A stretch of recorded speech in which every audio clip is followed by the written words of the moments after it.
Coin ಅಂತ launch ಮಾಡಿಬಿಟ್ಟು 77,000 ರೂಪಾಯಿ ನಾವು ಫಸ್ಟ್ ಪೇಮೆಂಟ್ ಮಾಡಿದರೆ ವೀಕ್ಲಿ ಬಂದು 6,500 ಕೊಡ್ತೀವಿ, 10 ವಾರ ಕೊಡ್ತೀವಿ ಅಂತ ಹೇಳಿದ್ದಾರೆ.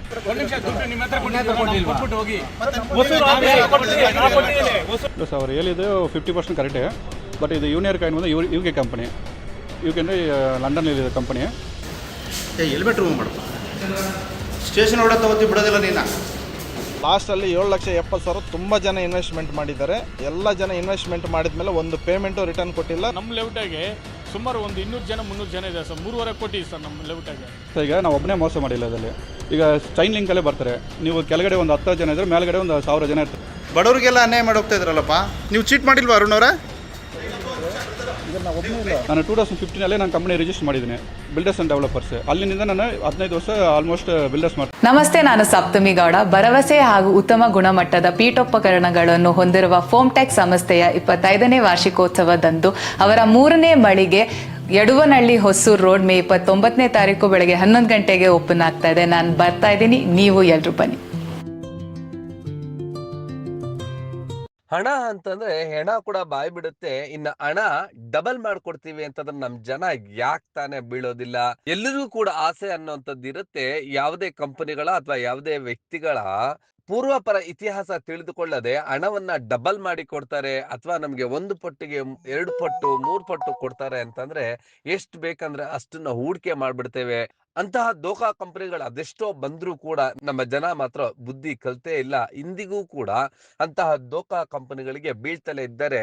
100 ಕೋಟಿ ರೂಗಳನ್ನ ಕಳ್ಕೊಳ್ತಾನೆ ಇದ್ದಾರೆ. ಇದೀಗ ಅಂತಹ ಕಂಪನಿಯ ಸಾಲಿಗೆ ಯೂನಿವರ್ ಕಾಯಿನ್ ಕ್ರಿಪ್ಟೋ ಕರೆನ್ಸಿ ಈಗ 100 ಜನರಿಗೆ 100 ಕೋಟಿ ರೂಗಳ ವಂಚನೆ ಮಾಡಿದೆ ಅಂತೇಳಿ ಪ್ರಕರಣಗಳು ಬೆಳಕಿಗೆ ಬರ್ತಾ ಇದೆ. ಕಳೆದ 3 ವರ್ಷಗಳಿಂದಲೂ ಕೂಡ ಈ ಒಂದು ಕಂಪನಿ ದೋಖಾ ಮಾಡ್ತಾ ಇತ್ತಂತೆ, ಮೋಸ ಮಾಡ್ತಾ ಇತ್ತಂತೆ. ಈಗ ಅಮಾಯಕ ಜನರನ್ನ ನಂಬಿಸಿ ಯಾಮಾರಿಸಿ 100 ಕೋಟಿ ರೂಗಳನ್ನ ವಂಚಿಸಿದ್ದಾರೆ ಅನ್ನುವಂತ ಆರೋಪ ಕೇಳಿ ಬರ್ತಾ ಇದೆ. ಯೂನಿವರ್ ಕಾಯಿನ್ ಕ್ರಿಪ್ಟೋ ಕರೆನ್ಸಿ ಈಗ ಈ ಒಂದು ಪ್ರಕರಣ ಪೊಲೀಸ್ ಠಾಣೆಯ ಮೆಟ್ಟಿಲೇರಿದೆ. ಕರ್ನಾಟಕ, ತಮಿಳುನಾಡು ಭಾಗಗಳಲ್ಲಿ 100 ಕೋಟಿ ರೂಗಳನ್ನ ವಂಚಿಸಿರುವಂತ ವ್ಯಕ್ತಿ ಹೆಲ್ಮೆಟ್ ಹಾಕೊಂಡು ಪೊಲೀಸ್ ಠಾಣೆಗೆ ಬರ್ತಾನೆ. ಹೆಲ್ಮೆಟ್ ತೆಗೆಯೋದಕ್ಕೂ ಕೂಡ ಹಿಂದು ಮುಂದೆ ನೋಡ್ತಾನೆ. ಆನಂತರ ಧೈರ್ಯವಾಗಿ ಹೆಲ್ಮೆಟ್ ತೆಗೆದು, ಹೌದು ನಾನು 39 ಕೋಟಿ ಕೊಡ್ಬೇಕು ಜನರಿಗೆ, ಅಮೆರಿಕ ಕಂಪನಿಯಲ್ಲಿ ಹೂಡಿಕೆ ಮಾಡಿದ್ದೆ, ಅವ್ರು ನನ್ಗೂ ಕೂಡ ಮೋಸ ಮಾಡಿದ್ದಾರೆ, ನನ್ಗೆ ಅವಕಾಶ ಮಾಡಿಕೊಟ್ರೆ ನಾನು 39 ಕೋಟಿ ಕೊಡ್ಬೇಕಿದೆ ಜನರಿಗೆ, ಕೊಡ್ತೀನಿ, ನಾನು ರಿಯಲ್ ಎಸ್ಟೇಟ್ ಮಾಡ್ತೀನಿ, ಅದರಿಂದ ಕೊಡ್ತೀನಿ ಅಂತೇಳಿ ಧೈರ್ಯವಾಗಿ ಹೇಳ್ತಾನ್ರಿ. ಇವನ ಧೈರ್ಯಕ್ಕೆ ಏನಂತ ಹೇಳ್ಬೇಕು? ಇಂತಹ ದೋಖಾ ಕಂಪನಿಯನ್ನ ನಂಬಿದಂತ 100 ಜನ ಇದೀಗ ಬೀದಿಗೆ ಬಿದ್ದಿದ್ದಾರೆ. ಅದರಲ್ಲಿ ಬಹುತೇಕರು ವಿದ್ಯಾವಂತರು ಕೂಡ ಇದ್ದಾರೆ. ಇನ್ನು ಏನ್ ಹೇಳ್ಬೇಕು ನಮ್ಮ ಜನಕ್ಕೆ? ಅದು ಏನು ಅಂತೀರಾ? ಅದೆಲ್ಲವನ್ನು ಕೂಡ ದೃಶ್ಯಗಳಲ್ಲಿ ನೋಡೋಣ ಬನ್ನಿ.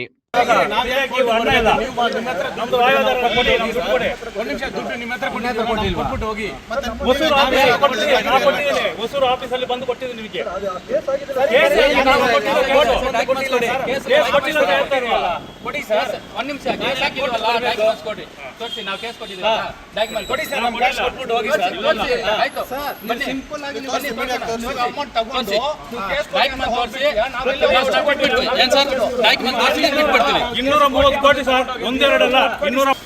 ಹೆಲ್ಮೆಟ್ ರಿಮೂವ್ ಮಾಡಪ್ಪ.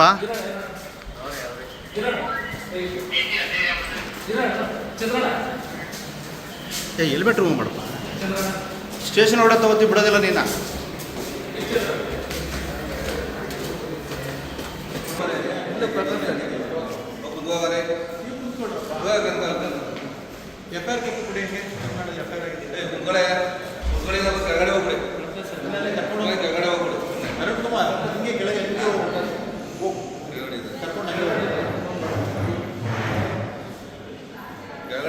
ಹೌದು, ಹೀಗೆ ಹೆಲ್ಮೆಟ್ ಹಾಕೊಂಡು ಬಂದಿರೋ ಈ ವ್ಯಕ್ತಿಯ ಹೆಸರು ಅರುಣ್ ಕುಮಾರ್. ಮೂಲತಃ ತಮಿಳ್ನಾಡಿನವನು. ಇವನು ಯೂನಿವರ್ ಕಾಯಿನ್ ಕ್ರಿಪ್ಟೋ ಕರೆನ್ಸಿಯ ಕಾಯಿನ್ ಕಂಪನಿಯನ್ನ ಆರಂಭಿಸಿದ್ದ. ಆರಂಭದಲ್ಲಿ 77,000 ರೂಪಾಯಿ ಕಟ್ಟಿದ್ರೆ ವಾರಕ್ಕೆ 6,375 ರೂಪಾಯಿ 20 ವಾರಗಳ ಕಾಲ ಹಿಂತಿರುಗಿಸ್ತಾನೆ. ಅಲ್ಲಿಗೆ 1,20,000 ರೂಪಾಯಿ ಬಂದಂತಾಗತ್ತೆ. ಅದೇ ರೀತಿ 7,70,000 ರೂಪಾಯಿ ಹಣ ಕಂಪನಿಗೆ ಕಟ್ಟಿದ್ರೆ ವಾರಕ್ಕೆ 95,000 ರೂಪಾಯಿ ಅಂತ 20 ವಾರಗಳು ಬರುತ್ತೆ. 19 ಲಕ್ಷ ರುಗಳು ಬರುತ್ತೆ ಅಂತೇಳಿ ನಂಬಿಸಿ ಆರಂಭದಲ್ಲಿ ಯಾರೆಲ್ಲ ದುಡ್ಡು ಕಟ್ತಾರೆ ಅವರಿಗೆ 3 ವಾರ 4 ವಾರ 5 ವಾರ ಹಣವನ್ನು ವಾಪಸ್ ಕೊಟ್ಟಿದ್ದಾನೆ. ಆ ನಂತರ ಇವನ ಅಸಲಿ ಆಟ ಆರಂಭಿಸಿದ್ದಾನೆ. ನಾನು ಕೂಡ ಅಮೆರಿಕ ಕಂಪನಿಯಲ್ಲಿ ಹೂಡಿಕೆಯನ್ನ ಮಾಡಿದ್ದೆ. ಈಗ ಆ ಕಂಪನಿ ಕೂಡ ಮೋಸ ಮಾಡ್ಬಿಟ್ಟಿದೆ, ನಾನೇನ್ ಮಾಡ್ಲಿ ಅಂತೇಳಿ ಅಮಾಯಕ ಜನರಿಗೆ ಉಂಡೆ ನಾಮ ಆಗ್ತಾ ಇದ್ದಾನೆ. ಯಾರೆಲ್ಲ ಮೋಸ ಹೋಗಿದ್ದಾರೆ ಜನ, ಅವರೆಲ್ಲ ಏನ್ ಹೇಳ್ತಿದ್ದಾರೆ ಅದೆಲ್ಲವನ್ನು ಕೂಡ ದೃಶ್ಯಗಳಲ್ಲಿ ನೋಡೋಣ ಬನ್ನಿ. ಬಡವರಿಗೆಲ್ಲ ಅನ್ಯಾಯ ಮಾಡಿ ಹೋಗ್ತಾ ಇದ್ರಲ್ಲಪ್ಪ, ನೀವು ಚೀಟ್ ಮಾಡಿಲ್ವಾ ಅರುಣ್ ಅವರ? 7,70,000 ಟೋಟಲ್ ಅಮೌಂಟ್ 3 ಕೋಟಿ ಸರ್. 3 ಕೋಟಿ 3 ಕೋಟಿ ಆಗಿದೆ ನಮ್ಮ ಲೇಔಟಲ್ಲಿ ಅದೇ ಎಲ್ಲ 3 ಕೋಟಿ ಪಾರ್ಟ್ನರ್ಸ್, ಎಕ್ಸ್ ಸರ್ವಿಸ್ಮನ್ 5 ಜನ ಪಾರ್ಟ್ನರ್ಸ್ ಇದ್ದಾರೆ. ಇದರಲ್ಲಿ ನಮ್ಮ ಕಡೆಯಿಂದ ಮಾಡಿ ಅರುಣ್ ಇವರೇ MD ಮೇನ್ ಇವರು ಅರುಣ್ ಕುಮಾರ್ ಅಂತ, ಶ್ರೀನಿವಾಸ ನಂದಕುಮಾರು ಅವ್ರ ಕಡೆಯಿಂದ ಇವ್ರು ಸ್ವಲ್ಪ ಹೇಳಿದಕ್ಕೆ ನಾವು ಇದು ಮಾಡ್ಕೊಂಡು ನಾರ್ಮಲ್ ಪಬ್ಲಿಕ್ ಇದು ಮಾಡ್ಕೊಂಡು ಇನ್ವೆಸ್ಟ್ಮೆಂಟ್ ಒಂದು 500-600 ಜನ ಇದ್ದಾರೆ. ಎಕ್ಸರ್ವಿಸ್ಮೆನ್ ಎಲ್ಲ ಕ್ಯಾಪ್ಟನ್ ಈ ತರ ಎಲ್ಲ ಕರ್ನಾಟಕ ಆಂಧ್ರ ಎಲ್ಲ ಸೇರ್ಕೊಂಡು ಒಂದು 500 ಜನ ಮೇಲೆ ಆರ್ಮಿದವರೇ ಇದ್ದಾರೆ ಸರ್. ಆರ್ಮಿವರಿಗೆ ಮೋಸ ಮಾಡಿದ್ದಾರೆ. ಅದೇ ಅವರೇ ಮಾಡಿರೋದು. ಯಾವ ರೀತಿ ಮೋಸ ಇದು? ಅದೇ ಸರ್, ಏನೋ ದುಡ್ಡು ಕೊಡ್ತೀನಿ ಅಂತ ಇವಾಗ ಒಂದು 77,000 ಕೊಟ್ರೆ ವೀಕ್ಲಿ ಪೇಮೆಂಟ್ ಕೊಡ್ತೀನಿ, 6,500 ವೀಕ್ಲಿ 10 ವೀಕ್ ಕೊಡಂಗೆ. ಆಮೇಲೆ ಇಲ್ಲ, ಆ ತರ ಬಿಸ್ನೆಸ್ ಮಾಡಿ ಏನಾದ್ರು 7,70,000 ಕೊಟ್ರೆ ಒಂದು ವೀಕಲ್ಲಿ 1,20,000 ರಿಟರ್ನ್ ಕೊಡ್ತೀವಿ ಹಂಗ ಅನ್ಬಿಟ್ಟು ಹೇಳ್ಬಿಟ್ಟು ಎಷ್ಟು ವಾರ ಕೊಡ್ತಾರೆ? ಎಂದು 3 ವಾರ ಕೊಟ್ಟರು ಅಷ್ಟೇ. ಟೋಟಲ್ ಎಷ್ಟು ವಾರ ಕೊಟ್ಟು? ಇಲ್ಲ ಸರ್, ಅವ್ರು ಹೇಳಿದ್ದು 50% ಕರೆಕ್ಟೇ. ಬಟ್ ಇದು ಯೂನಿಯರ್ ಕಾಯಿನ್ ಬಂದು UK ಕಂಪನಿ, UK ಅಂದರೆ ಲಂಡನ್ನಲ್ಲಿದೆ ಕಂಪನಿ. ನಾವು ಕ್ರಿಪ್ಟೋ ಕರೆನ್ಸಿಯಲ್ಲಿ ನಾವು ಮಾರ್ಕೆಟಿಂಗ್ ಮಾಡಿದೆ. ನಮ್ಮ ಜನ ಒಂದು 10 ಜನ ಮಾರ್ಕೆಟಿಂಗ್ ಎಲ್ಲ ಮಾಡಿದ್ದಾರೆ. ಅವ್ರ ಕೆಳಗಡೆ ಒಂದು 1,000 ಜನ ಬಂದಿದ್ದಾರೆ, ಇನ್ವೆಸ್ಟ್ ಮಾಡಿದರೆ ರಿಟರ್ನ್ ಹೋಗಿದೆ ಎಲ್ಲರಿಗೆ. ಈಗ ಅದು ಕೇಸ್ ಹಾಕಿದ್ದಾರೆ, 2022 ಕೇಸ್ ಆಗಿದೆ. ನಾನು ಒಳಗಡೆ ಹೋಗಿ ಬಂದೆ, ಒಂದು 7 ಜನ ಒಳಗಡೆ ಹೋಗಿ ಬಂದಿದ್ದೆ, ಒಬ್ಬರು ಅಬ್ಸ್ಕಾನಿಂಗಲ್ಲಿದ್ದಾರೆ. ಈಗ ನಮ್ಮದು ಪ್ರಾಪರ್ಟಿ ಎಲ್ಲ ಅಟ್ಯಾಚ್ ಮಾಡಿದ್ದಾರೆ. ಅದು ಏನಿದ್ರೆ ಕೋರ್ಟಲ್ಲಿ ನಾನು ಬ್ಯಾಲೆನ್ಸ್ ಅಮೌಂಟ್ ಕೊಡಲೇಬೇಕಾದೆ. ಈಗ ಬ್ಯಾಲೆನ್ಸ್ ಅವ್ರು ಹೇಳ್ತಾರೆ ಒಂದು 39 ಶೇರ್ ಏನು 39 ಶೇರ್ ಇದೆ, ಅದೆಲ್ಲ ಒಂದು 10 ಶೇರ್ ಆಲ್ರೆಡಿ ಪ್ರಾಪರ್ಟಿ ಅಟ್ಯಾಚ್ ಮಾಡಿದ್ದಾರೆ. ಈಗ ಅಟ್ಯಾಚ್ ಬ್ಯಾಲೆನ್ಸ್ ಅಮೌಂಟ್ ನಾನು ಏನಿದ್ರೆ ನಾವು ಕೊಡಲೇಬೇಕನ್ನೋ ಹೇಳಿದ್ದಾರೆ ಎಲ್ಲರೂ. ಈಗ ನಮ್ಮದು ಪ್ರಾಪರ್ಟಿ ಬ್ಯಾಲೆನ್ಸ್ ಎಲ್ಲ ಅಟ್ಯಾಚ್ ಆಗಿದೆ, ನಾವು ಈಗ ಬಿಸ್ನೆಸ್ ಮಾಡಿ ಕೊಡಲೇಬೇಕಾದೆ. ಈಗ ಇವರು ಬಂದು ನಮ್ಮ ಹತ್ರ ಬಂದು ಪ್ರಾಬ್ಲಮ್ ಮಾಡ್ತಾಯಿದ್ರೆ ನಾನು ಬಿಸ್ನೆಸ್ ಮಾಡೋಕ್ಕಾಗಲ್ಲ, ನಾನು ಇಲ್ಲಿ ಇರೋಕ್ಕಾಗಲ್ಲ. ಕರೆಕ್ಟ್ ಈಗ ನಾವು ಒಬ್ಬನೇ ಮೋಸ ಮಾಡಿಲ್ಲ ಇದರಲ್ಲಿ. ಈಗ ಚೈನ್ ಲಿಂಕಲ್ಲೇ ಬರ್ತಾರೆ. ನೀವು ಕೆಳಗಡೆ ಒಂದು 10 ಜನ ಇದ್ದರೆ ಮೇಲ್ಗಡೆ ಒಂದು 1,000 ಜನ ಇರ್ತಾರೆ. ಎಲ್ಲರೂ ಕೆಳಗಡೆ ಮೇಲೆ ಬರ್ತಾರೆ. ನನಗೆ ಡೈರೆಕ್ಟಾಗಿ ಬಂದಿಲ್ಲ. ಈಗ ನನ್ನೇ ಟಾರ್ಗೆಟ್ ಮಾಡಿ ನಾನು ಒಬ್ಬನೇ ಅಟ್ಯಾಕ್ ಮಾಡ್ತಾಯಿದ್ರೆ ಸೊ MD ನಾವಿಲ್ಲ ಸರ್. ಅದು ನಾವು ವೀಡಿಯೋ ಎಲ್ಲ ತೋರಿಸಿದ್ದೀನಿ. ಅದು ಕಂಪನಿ ರಿಜಿಸ್ಟರ್ UK ಆಗಿದೆ, ಎಲ್ಲ ಪ್ರೂಫ್ ನಾವು ಕೊಟ್ಟಿದ್ದೀನಿ ಅವರಿಗೆ. ಈಗ ಸುಮ್ಮನೆ ನಾನು ರಿಯಲ್ ಎಸ್ಟೇಟ್ ಆಫೀಸು 15 ವರ್ಷ ಮಾಡ್ತಾ ಇದ್ದೀನಿ ಸರ್. ಹೆಂಗಂದ್ರೆ ಈಗ ಡೈರೆಕ್ಟ್ ನನ್ನ ಪೇಸ್ ವ್ಯಾಲ್ಯೂ ಕೊಟ್ಟಿಲ್ಲ. ಈಗ ನೀವು ಫ್ರೆಂಡ್ಸ್ ನಿಮ್ಮ ಜೊತೆ ಬರ್ತಾರೆ, ನಿಮ್ಮ ಫ್ರೆಂಡ್ಸ್ನಿಂದ ಮೇಲೆ ಬರ್ತಾರೆ, ಕರ್ಕೊಂಡು ಬರ್ತಾರೆ. ಅದು ಅಮೌಂಟ್ ಆಗಿದೆ, ನಾನು ರಿಟರ್ನ್ಸ್ ಕೊಟ್ಟಿದ್ದೀನಿ, ನಾನು ಪ್ರೂಫ್ ಎಲ್ಲ ಕೊಟ್ಟಿದ್ದೀನಿ, ಸ್ಟೇಟ್ಮೆಂಟ್ ಎಲ್ಲ ಕೊಟ್ಟಿದ್ದೀನಿ. UOW ಹತ್ರ ಕೃಷ್ಣಗಿರಿಯಲ್ಲಿ ಕೇಸ್ ಆಗಿದೆ. ಇಲ್ಲಿ ಕರ್ನಾಟಕದಲ್ಲಿ ಬಂದು ಇದು ಸಂಬಂಧ ಏನಿಲ್ಲ. ಇಲ್ಲಿ ಬಂದು ನನ್ನ ಮನೆ ಇದೆ, ಇಲ್ಲಿ ಒಂದು ಪ್ರಾಬ್ಲಮ್ ಮಾಡ್ತಾ ಇದ್ದಾರೆ. ಅದರಲ್ಲಿ ನಾನು ಏನು ಮಾಡಿಲ್ಲ ಸರ್. ನನಗೆ ಮನೇಲಿ ಪ್ರಾಬ್ಲಮ್ ಬಂದು ನಾನು ಕೇಸ್ ಆಗಿದ್ದೀನಿ. ಇಲ್ಲಿ ಏನಿದ್ರೆ ನೀವು ಕೋರ್ಟಲ್ಲಿ ನೋಡ್ಕೊಳ್ಳಿ. ಇಲ್ಲಿ ನಮ್ಮ ಮನೆ ಹತ್ರ ಯಾರು ಪ್ರಾಬ್ಲಮ್ ಮಾಡಬೇಡ ಹೇಳಿದ್ದೀನಿ. ನಾವು ಡೈರೆಕ್ಟಾಗಿ ಯಾರ ಹತ್ರ ಹೋಗಿ ಕ್ಯಾಂಪೇನ್ ಮಾಡಿಲ್ಲ. ಫಸ್ಟ್ ಪಾಯಿಂಟ್ ಇದೆ. ಅವರೇ ಬಂದು ಇನ್ವೆಸ್ಟ್ ಮಾಡಿದ್ದಾರೆ, ರಿಟರ್ನ್ಸ್ ಕೊಟ್ಟಿದ್ದಾರೆ, ಏನೋ ಬ್ಯಾಲೆನ್ಸ್ ಇದ್ದಾರೆ, ಕೋರ್ಟಲ್ಲಿ ಕೇಸ್ ಹಾಕಿದ್ದಾರೆ ಸರ್. ನಾನು ಹಂಗೆ ಹೇಳಿಲ್ಲ ಸರ್. ಈಗ ಕೇಸ್ ಹಾಕಿದ್ದಾರೆ, ಕೇಸ್ ಹೋಗ್ತದೆ.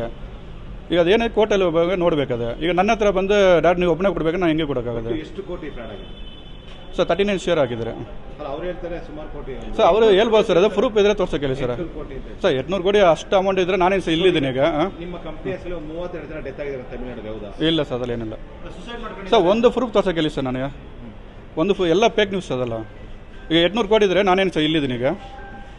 ನಾನೇನು ಇಲ್ಲಿ ಬಂದು ನಿಂತ್ಕೊಂಡು ನಿಮ್ಮ ಹತ್ರ ಇದು ಮಾತಾಡ್ತಿದ್ದೀನಿ ಸೊ. MD ಬಂದು ಜಾರ್ಜ್ ಅಂತ, ಅದು ವಿಡಿಯೋ ಇದೆ, ಅವರು ಮಾತಾಡಿದೆ. ಪ್ಲಸ್ ನಾವು ಇದು ಸ್ಟೇಟ್ಮೆಂಟ್ ಕೊಟ್ಟಿದ್ದೀನಿ ಅವರಿಗೆ. ಕಂಪ್ನಿ ರಿಜಿಸ್ಟರ್ ಎಲ್ಲ UK ಆಗಿದೆ. UK ಅವರು ಲಂಡನ್. ಬೇಕಾದ್ರೆ ನಿಮ್ಮ ಮೇಲ್ ಐಡಿ ಕೊಡಿ, ನಾನು ನಿಮ್ಗೆ ಎಲ್ಲ ಡೀಟೇಲ್ ವಾಟ್ಸಪ್ ಮಾಡ್ತೀನಿ. ವಿಡಿಯೋಸ್ ಏನೇನು ಬೇಕಾ, ನಮ್ಗೆ ಕಂಪ್ಲೇಂಟ್ ಕಾಪಿ ಕಂಪ್ಲೇಂಟ್ ಕೊಟ್ಟಿದ್ದಾರೆ, ಅದು ಕಂಪ್ಲೇಂಟಲ್ಲೇ ನೋಡ್ಬೇಕು. ಈಗ ದುಡ್ಡು ತಗೊಂಡಿರ್ತೀರಾ, ದುಡ್ಡು ಕೊಡ್ಬೇಕಲ್ವಾ ಅವರಿಗೆ? ಅವ್ರು ಏನ್ ಕೇಳ್ತಾ ಇರೋದು ಈಗ? ಅವ್ರಿಗೆ ಬೆನಿಫಿಟ್ ಪ್ರಾಫಿಟ್ ಆದ್ರೂ ಇಲ್ಲ ಅಂತಂದ್ರೆ ಅಟ್ಲೀಸ್ಟ್ ಅವ್ರಿಗೆ ಅಸ್ಲಾದ್ರೂ ಕೊಡ್ಬೇಕು. ಓಕೆ, ಈಗ ಏನಂದ್ರೆ ಈಗ ಆಲ್ರೆಡಿ ಪ್ರಾಪರ್ಟಿ ಅಟ್ಯಾಚ್ ಮಾಡಿದೆ, ಸೇಲ್ ಮಾಡಿದ್ರೆ ನಾನು ಕೊಡೋಕ್ಕಾಗಲ್ಲ. ಇಲ್ಲ ಸರ್, ಈಗ ಹೆಂಗಂದ್ರೆ ಈಗ ನನ್ನ ಪ್ರಾಪರ್ಟಿ ಅಕೌಂಟ್ ಎಲ್ಲ ಫ್ರೀಸ್ ಮಾಡಿದ್ದಾರೆ. ಈಗ ರಿಲೀಸ್ ಮಾಡಿದ್ರೆ ಎಲ್ಲ ಕೊಡೋಕ್ಕಾಗಲ್ಲ. ನಾನು ಸರ್ ಅವರು ಹೇಳ್ತಾರೆ, ನಾನು ರಿಯಲ್ ಎಸ್ಟೇಟ್ ಮಾಡ್ತಾ ಇದ್ದೀನಿ, ನಾನು ಬೈಯಿಂಗ್ ಸೇಲ್ ಮಾಡ್ತಾ ಇದ್ದೀನಿ. ನಾನು ಕನ್ಸ್ಟ್ರಕ್ಷನ್ ಫೀಲ್ಡ್ 15 ವರ್ಷ ನಾನು ಇದು ರಿಜಿಸ್ಟರ್ ಮಾಡಿದೆ. ನಾನು ಬಿಲ್ಡರ್ಸ್ ಆ್ಯಂಡ್ ಡೆವಲಪ್. ಇಲ್ಲ ಸರ್, ನಾನು 2015 ನಾನು ಕಂಪನಿ ರಿಜಿಸ್ಟರ್ ಆಗಿದೆ. ನಾನು ಪ್ರೂಫ್ ತೋರಿಸ್ತೀನಿ. ಈ ಕಂಪನಿ ಬಂದಿದೆ 2021. ನಾನು 2015 ನಾನು ಕಂಪನಿ ರಿಜಿಸ್ಟರ್ ಮಾಡಿದ್ದೀನಿ, ಬಿಲ್ಡರ್ಸ್ ಆ್ಯಂಡ್ ಡೆವಲಪರ್ಸ್. ಅಲ್ಲಿಂದ ನಾನು 15 ವರ್ಷ ಆಲ್ಮೋಸ್ಟ್ ಬಿಲ್ಡರ್ಸ್ ಮಾಡ್ತಾ ಇದ್ದೀನಿ. ದೊಡ್ಡ 3 ಕೋಟಿ ರೂಪಾಯಿ ಇದೆ. ಹಾಂ ಸೊ ಅವರು ಡೈರೆಕ್ಟಾಗಿ ಯಾರು ನಮ್ಮ ಹತ್ರ ಬಂದು ಮಾಡಿಲ್ಲ ಸರ್ ಅದು. ಅದು ಅವರು ಚೈನ್ ಲಿಂಕ್ ಯಾರೋ ಶ್ರೀನಿವಾಸನ್ ಇದ್ದಾರೆ, ಹಾಂ, ಅವ್ರ ಮೂಲಕ ಬಂದಿದ್ದಾರೆ. ಇಲ್ಲ ಅವ್ರಿಗೆ ಗೊತ್ತೇ, ಅವರ ಕೇಸಲ್ಲಿ ಇದ್ದಾರೆ. ಹಾಂ, ಸೊ ಅವರು ಒಂದು ಲೀಡ್ರ್ ಸರ್ ಅವರು. ನಿಮಗೆ ಇನ್ವೆಸ್ಟ್ ಮಾಡಿರೋದಲ್ವಾ? ಇಲ್ಲ ಸರ್, ಅವರು ಬಂದು ಹೆಂಗೆ ಅವರು ಕಲೆಕ್ಷನ್ ಅಮೌಂಟ್ ಅವ್ರು ಎತ್ಕೊಂತಾರೆ ಅವರು ಡಾಟಾಗೆ. ಹೀಗೆ ಫೋನ್ ಪೇ, ಗೂಗಲ್ ಪೇ ಮುಖಾಂತರ ಹಾಕ್ಸ್ಕೊಂಡಿದ್ದಾನೆ ಮತ್ತು ಹಣ ಕಟ್ಟಿರ್ತಕ್ಕಂಥವ್ರು ಪಟ್ಟಿಗಳು ನೋಡಿದ್ರೆ ಇದು ಅಯ್ಯೋ ಅನ್ಸುತ್ತೆ. ಇವರೆಲ್ಲರೂ ಕೂಡ ತಮ್ಮ ಜೀವನವನ್ನ ಅಡ ಇಟ್ಟು ಹಣದ ಆಸೆಗಾಗಿ ಈ ರೀತಿ ಹಣವನ್ನ ಕಳ್ಕೊಂಡಿದ್ದಾರೆ. ಈ ಒಂದು ಯೂನಿವರ್ ಕ್ರಿಪ್ಟೋ ಕರೆನ್ಸಿಯ ಇನ್ನಷ್ಟು ದೃಶ್ಯಗಳನ್ನ ನೋಡ್ತಾ ಯಾರು ಏನ್ ಹೇಳಿದ್ರು ಅನ್ನೋದನ್ನ ನೋಡೋಣ ಬನ್ನಿ. ಸರ್, ಇವರು ಅರುಣ್ ಕುಮಾರ್ ಅಂದ್ಬಿಟ್ಟು AK ಟ್ರೇಡರ್ಸ್ ಅಂತ ಒಂದು ಆಫೀಸ್ ಓಪನ್ ಮಾಡಿ ಯೂನಿವರ್ ಕಾಯಿನ್ ಅಂತ ಒಂದು ಕಾಯಿನ್ ಲಾಂಚ್ ಮಾಡಿದ್ದಾರೆ.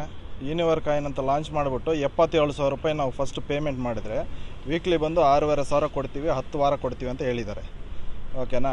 ಅದು ಒಂದು 4-5 ತಿಂಗಳು ಕೊಡ್ತಾಯಿದ್ರು. ಅದು ಇದು ಮಾಡಿದ್ಮೇಲೆ 7,70,000 ಹಾಕಿದರೆ ವಾರಕ್ಕೆ 95,000 ಕೊಡ್ತೀವಿ ಅಂದ್ಬಿಟ್ಟು ಅದನ್ನು ಹೇಳಿದ್ದಾರೆ. ಎಷ್ಟು ವಾರ ಕೊಡ್ತೀವಿ ಅಂತ ಹೇಳಿದ್ರು? ಅದು 10 ವಾರ ಕೊಡ್ತೀವಿ ಅಂತ ಹೇಳಿದ್ದಾರೆ ಸರ್. ಓಕೆನಾ? ಅದರಲ್ಲಿ ಲಾಸ್ಟಲ್ಲಿ 7,70,000 ತುಂಬ ಜನ ಇನ್ವೆಸ್ಟ್ಮೆಂಟ್ ಮಾಡಿದ್ದಾರೆ. ಎಲ್ಲ ಜನ ಇನ್ವೆಸ್ಟ್ಮೆಂಟ್ ಮಾಡಿದ್ಮೇಲೆ ಒಂದು ಪೇಮೆಂಟು ರಿಟರ್ನ್ ಕೊಟ್ಟಿಲ್ಲ. ಮುಂದೆ ಹಾಕಿರೋರಿಗೆ ಒಂದು 2 ಪೇಮೆಂಟ್ 3 ವಾರ ಕೊಟ್ಟಿದ್ದಾರೆ. ಅಂದಾಜು ಎಷ್ಟು ಜನ 7,70,000 ಕಟ್ಟಿದ್ದಾರೆ ಸರ್? ಈಗ ನಮ್ಮ ಇಲ್ಲಿ ಬೆಂಗಳೂರು ಲೋಕಲಲ್ಲಿ ಇರೋರದ್ದು ಸುಮಾರು ಒಂದು 20-25 ಜನ 30 ಜನ ಇದ್ದಾರೆ ಸರ್. 7,70,000 ಕಟ್ಟಿರೋರು. ಇವ್ರಿಗೆ 1 ರೂಪಾಯಿನೂ ರಿಟರ್ನ್ ಬಂದಿಲ್ಲ. ಒಟ್ಟು ಎಷ್ಟು ಫ್ರಾಡ್ ಆಗಿರ್ಬೋದು ಸರ್? ಸುಮಾರು ಒಂದು ನಮ್ಮ ಕಡೆಯಿಂದ ಒಂದು 3.5 ಕೋಟಿ ಲಾಸ್ ಮಾಡಿದ್ದಾರೆ ಸರ್. ನಮಗೆ ಯಾರಿಗೂ ಪೇಮೆಂಟ್ ಇದರಲ್ಲಿ ರಿಟರ್ನ್ ಯಾರಿಗೂ ವಾಪಸ್ ಬಂದಿಲ್ಲ ಅಮೌಂಟು. ತಮಿಳ್ನಾಡಲ್ಲಿ ಇನ್ನೂ ಸಾವಿರಾರು ಜನ ಇದ್ದಾರೆ. ಇವ್ರು ಮಾಡಿರೋದು ಇದು ಮಾಮೂಲಿ ಒಂದು 1,000 ಕೋಟಿ ಮೇಲೆ ಇದು ಮಾಡಿ ಫ್ರಾಡ್ ಮಾಡಿರೋದು. ಲಿಸ್ಟ್ ಎಲ್ಲ ಇದು ಕಂಪ್ಲೇಂಟ್ ಆಗಿದೆ ಆಲ್ರೆಡಿ. ತಮಿಳ್ನಾಡಲ್ಲಿ ಕಂಪ್ಲೇಂಟ್ ಕೊಟ್ಟಿದ್ದೀವಿ. ಇವನು ಅಲ್ಲಿ ಹೋಗೋದಿಲ್ಲ. ಈಗ ನಾವು ಕಂಪ್ಲೇಂಟ್ ಕೊಟ್ಟು 4 ವರ್ಷ ಆಗ್ತಾಯಿದೆ. ಇವ್ರ ಮನೆ ಹತ್ರ ಹೋದರೆ ರೌಡಿಗಳನ್ನ ಕರೆಸ್ಕೊಂಡು ಬೆದರಿಕೆ ಕೊಡೋದು, ಮೋಹನ್ ಅಂತ ಹಿಂಗೆಲ್ಲ ಮಾಡ್ತಾ ಇದ್ದಾರೆ. ನಾವು ಇವತ್ತು ಪೊಲೀಸ್ ಸ್ಟೇಷನ್ಗೆ ಬಂದಿದ್ದೀವಿ. ಮೀಡಿಯಾ ಮಿತ್ರರಿಂದ ನಮಗೆ ಒಂದು ಹೆಲ್ಪ್ ಆಗಲಿ ಅಂತ ಇದನ್ನೊಂದು ಇದು ಮಾಡ್ತಾ ಇದ್ದೀವಿ. ಎಕ್ಸ್ ಆರ್ಮಿ ಪರ್ಸನ್ಗಳು ತುಂಬ ಅವ್ರನ್ನ ಫಸ್ಟ್ ಟಾರ್ಗೆಟ್ ಮಾಡಿ ಮತ್ತೆ ನಾರ್ಮಲ್ ಜನಗಳನ್ನ ಇದು ಮಾಡಿದ್ದಾರೆ. ಇದರಲ್ಲಿ ಸುಮಾರು ಒಂದು 500 ಜನ ಆರ್ಮಿ ಪರ್ಸನ್ಸ್ ಇದ್ದಾರೆ. ರಿಟೈರ್ಡ್ ಆರ್ಮಿದವರು ಒಂದು 500 ಜನ ಮೇಲೆ ಇದ್ದಾರೆ. ಅಂದಾಜು ಇಡೀ ದೇಶದಲ್ಲಿ ಎಷ್ಟು ಲಾಸ್ ಆಗಿರ್ಬೋದು ಈ ತರ ಫ್ರಾಡ್ ಮಾಡಿ? ಸಾವಿರಾರು ಕೋಟಿ ಸರ್, 1,000 ಕೋಟಿ ಮೇಲೆ ಸರ್ ಇದು ಫ್ರಾಡ್ ನಡೆದಿರೋದು. ಸರ್, ಇವರು ಬಂದು ಒಬ್ಬರನ್ನ ಮೇಯ್ನ್ ಟಾರ್ಗೆಟ್ ಮಾಡಿ ಅವ್ರ ಕಡೆಯಿಂದ ಬಂದು ಫಸ್ಟ್ ಇದು ಮಾಡ್ತಾರೆ. ಒಂದು 77,000 ಫಸ್ಟ್ ಟಾರ್ಗೆಟ್ ಮಾಡಿದ್ದೆ ಸರ್. ಇವರು 77,000 ಹಾಕಿದರೆ ಅದಕ್ಕೆ ಪೇಮೆಂಟ್ ಎಲ್ಲ ಕರೆಕ್ಟಾಗಿ ವೀಕ್ಲಿ ಕೊಡ್ತಾಯಿದ್ರು. ಕೊಡ್ತಾ ಮತ್ತೆ 7,70,000ಕ್ಕೆ ಇದು ಮಾಡಿದರು. ಈ 7,70,000 ಅಮೌಂಟ್ ಇದು ಮಾಡಿದ್ರಲ್ಲಿ ತುಂಬ ಜನ ಇಂಟ್ರೆಸ್ಟ್ ತೋರಿಸಿ 7,70,000 ಹಾಕಿದ್ದಾರೆ. ಎಲ್ಲ ಹಾಕಿದ ಮೇಲೆ ಇವರು ಕಂಪ್ನಿ ಕ್ಲೋಸ್ ಮಾಡಿಕೊಂಡು ಲಾಸ್ ಆಗಿದೆ, ಎಲ್ಲ ಇದಾಗ್ಬಿಟ್ಟಿದೆ ಅಂದ್ಬಿಟ್ಟು ಎಲ್ಲ ಆಫೀಸೆಲ್ಲ ಕ್ಲೋಸ್ ಮಾಡಿಕೊಂಡು ಹಿಂಗೆಲ್ಲ ಇದಾಗಿದ್ದಾರೆ. ಮತ್ತು ಇವರು ಪೊಲೀಸೆಲ್ಲ ಹಿಡಿದು ತಮಿಳ್ನಾಡಲ್ಲಿ ಕೇಸ್ ಎಲ್ಲ ಕೊಟ್ಟು ಇದು ಮಾಡಿದ್ದಾರೆ. ಇದು 4 ವರ್ಷದಿಂದ ಕೇಸ್ ನಡೀತಾ ಇದೆ. ಇನ್ನು ನಮಗೆ 1 ರೂಪಾಯಿ ರಿಟರ್ನ್ ಬಂದಿದ್ದಿಲ್ಲ. ಈಗ ಗೊತ್ತಿರೋರ ಹತ್ರ ಹೋದರೆ ಈಗ ನೋಡಿ, ಇವ್ರು ಮೇನ್ ಅರುಣ್ ಕುಮಾರ್ ಬೆಂಗಳೂರಲ್ಲೇ ಇದ್ದಾರೆ. ಇಲ್ಲಿ ಚಂದಾಪುರ ಮರ್ಸೂರ್ ಗೇಟಲ್ಲಿ ಒಂದು ಲೇಔಟ್ ಒಳಗಡೆ ಮನೆ ಮಾಡ್ಕೊಂಡಿದ್ದಾರೆ. ಅಲ್ಲಿ ಹೋದರೆ ಪೊಲೀಸ್ ಅವ್ರನ್ನ ಕರೆಸ್ತಾರೆ, ಲೋಕಲ್ ರೌಡೀಸ್ನ ಕರೆಸ್ಬಿಟ್ಟು ಬೆದರಿಕೆ ಕೊಡ್ತಾರೆ, ಇದೆಲ್ಲ ಮಾಡ್ತಾರೆ ಸರ್. ಇವತ್ತು ಬೆಳಗ್ಗೆ ನಾವು ಅವ್ರ ಮನೆ ಹತ್ರ ಹೋಗಿದ್ದೀವಿ. ನಾವು ಹೋಗಿ ಗಾಡಿ ನಿಲ್ಸೋಕ್ಕೆ ಮುಂಚೆನೇ ಪೊಲೀಸ್ ಗಾಡಿ ಹಿಂದೆನೇ ಬರ್ತಾ ಇದೆ. ಸರ್, ಸಾವಿರಾರು ಜನ ಇದ್ದಾರೆ ಸರ್. ಒಬ್ಬರಿಲ್ಲ ಇಬ್ಬರಿಲ್ಲ ಸರ್. ನಮ್ಮ ಲೆವೆಟಾಗೆ ಸುಮಾರು ಒಂದು 200 ಜನ 300 ಜನ ಇದೆ ಸರ್. 3.5 ಕೋಟಿ ಸರ್ ನಮ್ಮ ಲೆವೆಟಾಗೆ. ಸರ್, ಇವ್ರದ್ದು ಒಂದು ಕಾರ್ ಇತ್ತು. ಆ ಕಾರು ಯಾರನ್ನ ಇಟ್ಕೊಂಡವ್ರು ಅನ್ಕೋ, ಈ ಥರ ಪಬ್ಲಿಕ್ ಯಾರನ್ನ ಬಂದು ಅಟ್ಯಾಕ್ ಮಾಡೋರು ಅನ್ಕೋ, ಯಾರನ್ನೋ ಲೋಕಲ್ ಅವ್ರನ್ನ ಕರೆಸೋದು, ಅವ್ರಿಗೆ ಸಮಥಿಂಗ್ ಕೊಡೋದು, ಒಂದು 20 ಲಕ್ಷ 30 ಲಕ್ಷ ಈ ಥರ ಕೊಟ್ಕೊಂಡು ಬ್ಯಾಲೆನ್ಸ್ ಮಾಡ್ಕೊಂಡು ಈ ಥರ ಬರ್ತಾರೋ. ಯಾರನ್ನ ಬಂದಿದ್ದಾರೋ ಅವ್ರಿಗೆ ಸ್ವಲ್ಪ ಕೊಡೋದು. ಇದೇ ಥರ ಮಾಡ್ಕೊಂಡು ಬರ್ತಾಯಿದ್ದಾರೆ ಸರ್. ಮೊನ್ನೆ ಒಂದು ಕಾರ್ ಇತ್ತು, ಅದು ಯಾರೋ ಇಟ್ಕೊಂಡವರು, ಅದು ಕೊಟ್ಬಿಟ್ಟವನು.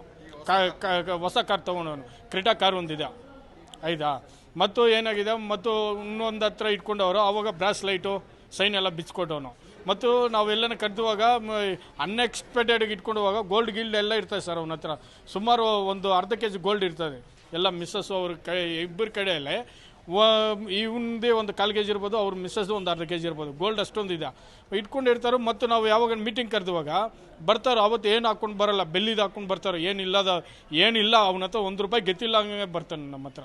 ಹೀಗೆ ರಾಜಾರೋಷವಾಗಿ 39 ಕೋಟಿ ಕೊಡಬೇಕು ಅಂತ ಹೇಳಿ ಇವನೇ ಒಪ್ಕೊಳ್ತಾನೆ. ಅಂದ್ರೆ ಇವನು ಹೇಳ್ತಾ ಇರೋಗೇನೆ 39 ಕೋಟಿ ಕೊಡಬೇಕು ಅಂತಂದ್ರೆ ಇದು ಅಫಿಷಿಯಲ್ ಆಗಿ ಹೇಳ್ತಾನೆ ಅಂತಂದ್ರೆ ಅನ್ಅಫಿಷಿಯಲ್ ಆಗಿ ಇನ್ನೆಷ್ಟು ಕೊಡಬೇಕು? ನೂರಾರು ಜನ ನಗದನ್ನ ಕೊಟ್ಟಿದ್ದಾರೆ. ಒಂದಷ್ಟು ಜನ ಬ್ಯಾಂಕ್ಗಳ ಮೂಲಕ ಪಾವತಿ ಮಾಡಿರೋದನ್ನ ಪಟ್ಟಿ ಮಾಡಿ ಈಗ ಪೊಲೀಸ್ನವರ ಮುಂದಿಟ್ಟಿದ್ದಾನೆ. ನನ್ನ ಅಕೌಂಟ್ ಅನ್ನ ಫ್ರೀಸ್ ಮಾಡಿದ್ದಾರೆ. ನಾನೊಬ್ಬ ರಿಯಲ್ ಎಸ್ಟೇಟ್ ಮಾಡೋನು. ಈಗಾಗಲೇ ಹಲವರು ಇವನ ಬಳಿ ಇದ್ದಂತ ಕಾರ್ಗಳನ್ನ ಕಸ್ಕೊಂಡ್ರೆ ಹೊಸ ಕಾರ್ ತಗೊಂಡ್ ಬರ್ತಾನಂತೆ.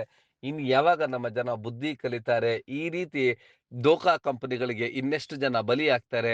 ಜನ ಎಚ್ಚೆತ್ತುಕೊಳ್ಳದ ಹೊರತು ಈ ರೀತಿಯಾದಂತಹ ದೋಖಾಗಳಿಂದ ತಪ್ಪಿಸಿಕೊಳ್ಳೋದಕ್ಕೆ ಸಾಧ್ಯವೇ ಇಲ್ಲ. ಅವರ ಹಣೆ ಬರಕ್ಕೆ ಅವರೇ ಹೊಣೆ ಅಂದ್ರು. ಈ ಒಂದು ಪ್ರಕರಣಕ್ಕೆ ಸಂಬಂಧಿಸಿ ಅವರ ಹಣೆ ಬರಕ್ಕೆ ಅವರೇ ಹೊಣೆ ಅಂತಲೇ ಹೇಳ್ಬೇಕಾಗತ್ತೆ. ಇನ್ನು ಪೊಲೀಸ್ನವರು ಯಾವ ರೀತಿಯಾಗಿ ನ್ಯಾಯ ಕೊಡಿಸ್ತಾರೆ ಎಂಬುವಂಥದ್ದು ಯಕ್ಷ ಪ್ರಶ್ನೆಯಾಗಿದೆ.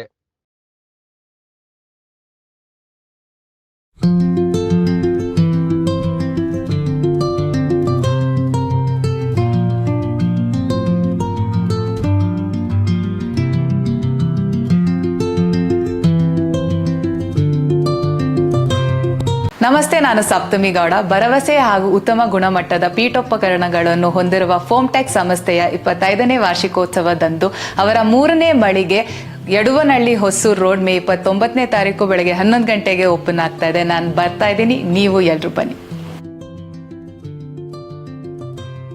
ನೀವು ಈ ಕೂಡ ಎಲ್ಲ ನಮ್ಮ ಚಾನಲ್ಗೆ ಸಬ್ಸ್ಕ್ರೈಬ್ ಆಗಿಲ್ಲ ಅಂದರೆ ಸಬ್ಸ್ಕ್ರೈಬ್ ಬಟನನ್ನು ಕ್ಲಿಕ್ ಮಾಡಿ, ಪಕ್ಕದಲ್ಲಿರೋ ಬೆಲ್ ಐಕನನ್ನು ಕ್ಲಿಕ್ ಮಾಡಿ. ನಾವು ಅಪ್ಲೋಡ್ ಮಾಡುವಂತಹ ವೀಡಿಯೋಸ್ ನಿಮಗೆ ನೋಟಿಫಿಕೇಶನ್ ಬರುತ್ತೆ.